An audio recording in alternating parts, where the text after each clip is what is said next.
တမရချင်မပြည်သူများအားလုံးမင်္ဂလာပါခင်ဗျာကျွန်တော်လောင်းဝေပါ21ရက်4လ2025ရက်နေ့သတင်းတွေကိုတင်ဆက်ပေးမှာဖြစ်ပါတယ်ပထမဦးဆုံးတစ်ပုဒ်နဲ့ဒါယာမခလာရှိုးချင်းနဲ့ပတ်သက်ပြီးကျွန်တော်ပြောပြမယ်ဒါလက်ရှိလာရှိုးယာမခအနေထားရပြောပြမယ်ဆိုလို့ရှိရင်ဒါညှိနှိုင်းမှုအစည်းအဝေးကတစ်ခုပဲကျန်တော့တယ်တစ်ခုတည်းသောအရာတစ်ခုပဲကျန်မှာတော့တယ်ဒါအဲ့တစ်ခုပြီးလို့ရှိရင်တော့အရာအားလုံးကပြည်လည်သွားပါပြီအရာအားလုံးပြည်လည်သွားပြီဒါလက်ရှိဒီနေ့လာရှိုးမှာဆိုလို့ရှိရင်ဒါကျွန်တော်မျိုးပြည်သူတွေမြင်တဲ့သူတွေမြင်ပြီးပြီဒါသိတဲ့သူတွေသိပြီးပြီဒါပေမဲ့ကျွန်တော်တို့ကတော့ဒါသတင်းတင်ရမယ့်တာဝန်အရကျွန်တော်တို့တင်ပေးလိုက်ပြီလက်ရှိဒါလာရှိုးမျိုးမှာ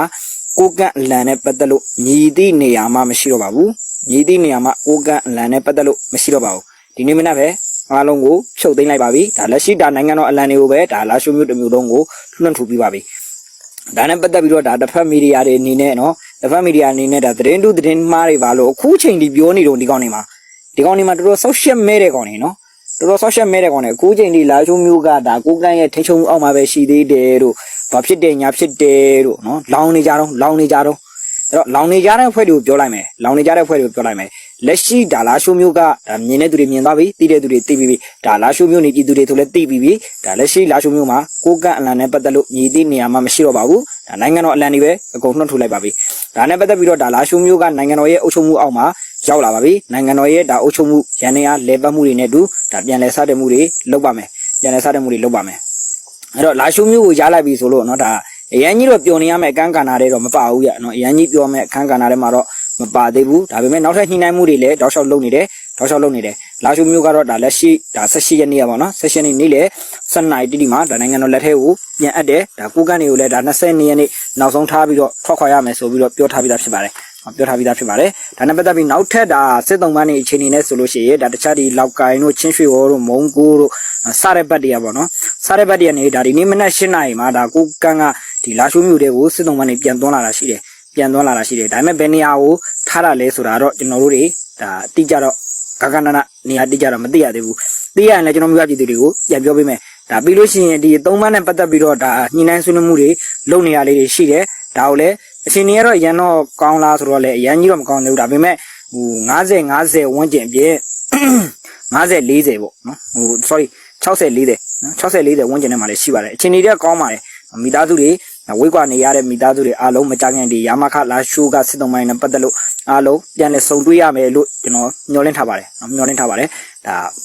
ါလာရှိုးတင်တာဆိုတော့မဟုတ်ပါဘူးเนาะလောက်ကိုင်းချင်းရွှေရောမုံကိုတန်လွင်စားတဲ့ဘက်တွေပေါ့เนาะစားတဲ့ဘက်တွေဒါကိုကန့်ဒီလက်ထဲမှာရှိတဲ့စစ်သုံးပိုင်းတွေဒါမကြခင်ပြန်လာရမယ်လို့တော့မျှော်လင့်ပါတယ်ဒီနေ့လေဒါကျွန်တော်ပြောထားတဲ့အတိုင်း21ရက်နေ့ထူးခြားမှုတွေနဲ့ပတ်သက်လို့တော့ဒါလာရှိုးမျိုးတွေကိုစစ်သုံးပိုင်းတွေဒါပြန်ဝင်လာတာရှိတယ်ဆိုတော့ဒါလာရှိုးဆိုတာကဒါ18ရက်နေ့ကနိုင်ငံတော်လက်ထဲကို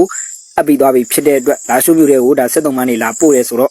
တခြားကျွန်တော်တို့တွေတွေးစားမဲ့အပိုင်းတွေအများကြီးရှိပါတယ်ဒါနဲ့ပတ်သက်ပြီးလဲဒါတရားလေးလည်းကျွန်တော်မျိုးပြည်သူတွေသိအောင်ကျွန်တော်ပြောပြတာပါနောက်တစ်ခုကတော့ဒါ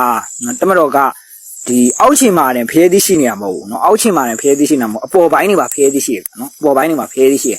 သစ္စာပေါက်လောက်ကောင်တွေပေါ့เนาะသစ္စာပေါက်လောက်ကောင်တွေအဲ့တော့ချီးစားတဲ့ကောင်တွေဒီကောင်နဲ့ထမင်းစားတာမဟုတ်ဘူးအဲ့တော့ကျွန်တော်ပြောရလို့ရှိရင်ထမင်းစားလို့ရှိရင်အသိဉာဏ်ရှိတယ်ထမင်းစားတဲ့ကောင်တွေအသိဉာဏ်ရှိတယ်ချီးစားတဲ့ကောင်တွေအသိဉာဏ်မရှိဘူးချီးစားတဲ့ကောင်တွေခွေးလိုအသိဉာဏ်မရှိဘူးခွေးတွေလို့ပြောရင်ခွေးသိက္ခာကြမှာဆိုလို့เนาะဟိုခွေးရအဆင့်မြင့်နေဗျာเนาะခွေးရအဆင့်မြင့်နေအဲ့တော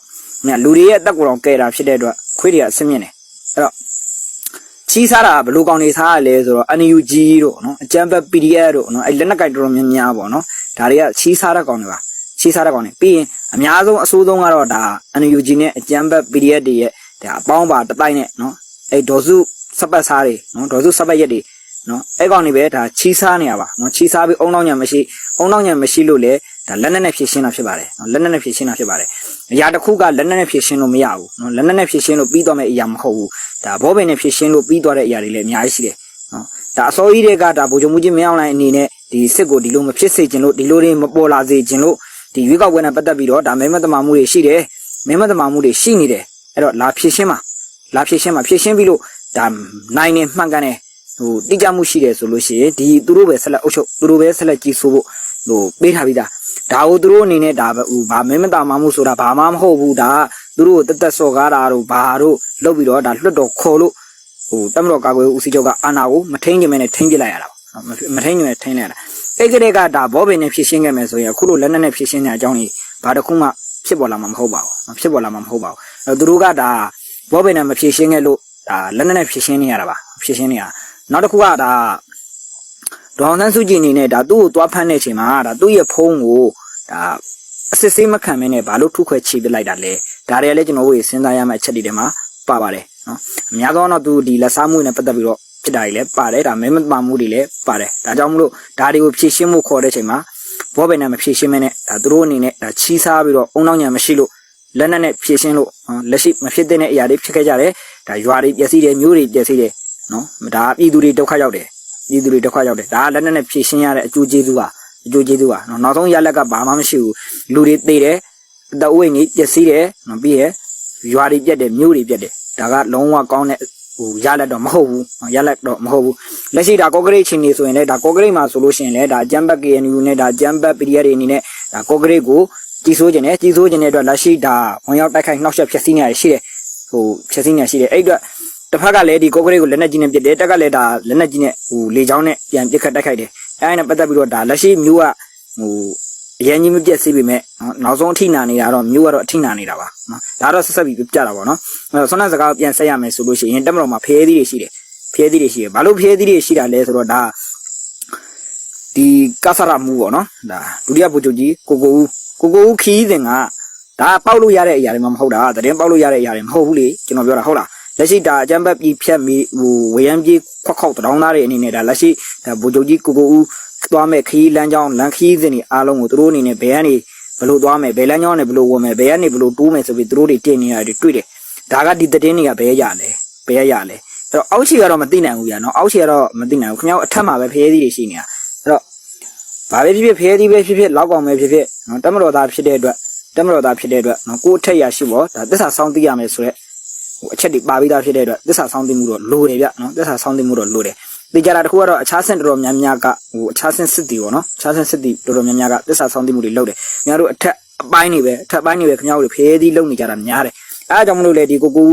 ဒီဗိုလ်ချုပ်ကြီးကိုသွားမယ်ခရီးစဉ်ကဘယ်လမ်းဘယ်လိုသွားမယ်ဆိုတာသတင်းတွေပေါက်နေတာပေါ့နော်သတင်းတွေပေါက်နေတာပေါ့ဒါဆက်ပြီးတော့ပြတာပါနောက်တစ်ခါတော့ဒါဒီနေ့ကျွန်တော်ဒီ line ပေါ်မှာတစ်ခုတွေးလိုက်တယ်ဗျာနော်တွေးလိုက်တယ်သူကစစ်သမီးဖြစ်မယ်နော်စစ်သမီးစစ်ဖို့ဖြစ်မှာပေါ့နော်စစ်သမီးစစ်ဖို့ဖြစ်မယ်စစ်သမီးစစ်ဖို့ဆိုတော့သူတင်ထားတဲ့ဒီ post မှာဒါကတက်မတော်မှာကျွန်တော်မရင်ပြောရလို့ရှိရင်ဒါသူတင်ထားတဲ့ post တစ်ခုရဲ့ဒါဖြစ်တည်မှုပေါ့ကျွန်တော်ပြပြရလို့ရှိရင်တက်မတော်ကအရာရှိတွေမှာလီးပါတာမဟုတ်ဘူးနော်တက်မတော်မှာဒါကကျွန်တော်ခရိုင်းပြပြတာနော်ကျွန်တော်နည်းနည်းရိုင်းသွားရင်တောင်းပါနဲ့ဒါသူတို့ဒီအရာရှိတွေမှာစောက်ထင်ကြီးနေတဲ့လူတွေတော့ကိုကျွန်တော်ပြပြတာနော်အရာရှိမှလီးပါတာမဟုတ်ဘူးညစစ်တီတွေလီးပါတယ်အဲ့တော့စစ်တိုက်တာချင်းအတူတူပဲစစ်မြေပြင်ထွက်ရင်သူလည်းတနက်တက်လက်ကင်တာပဲကိုလည်းတနက်တက်လက်ကင်တာပဲမြောက်တက်မတော်မှာသူသွားမဲ့တမစင်ရမို့လို့ဒါပြန်တန်းဝင်တဲ့အရာရှိနဲ့ပြန်တန်းမဝင်တဲ့အရာရှိနော်ဆိုပြီးခွဲခြားတာအခြားဆင်းဆိုတာမရှိဘူးချက်တက်မတော်မှာအခြားဆင်းဆိုတာမရှိဘူးများတို့ဒါနောက်ပိုင်းနေကြမှာဒီလိုမျိုးလက်သုံးစကားတွေသုံးလာလို့ဒီလိုအခြားဆင်းဆိုတာဖြစ်တာတက်မတော်မှာဖွဲ့စည်းပုံမှာအခြားဆင်းဆိုတာမရှိဘူးနော်တက်မတော်မှာခင်ဗျားနားလည်အောင်ပြောပြလို့ရှိရင်ပြန်တန်းဝင်တဲ့အရာရှိနဲ့ပြန်တန်းမဝင်တော့အရာရှိဆိုတဲ့အချက်နှစ်ချက်ပဲရှိတယ်အဲ့ဒီမှာစစ်တီဆိုပြီးတော့ပြောတာအခြားဆင်းစစ်တီလို့မပါဘူးအခြားဆင်းလို့မပါဘူးနော်ပြန်တန်းမဝင်တော့စစ်တီဆိုပြီးပဲပါတယ်ညော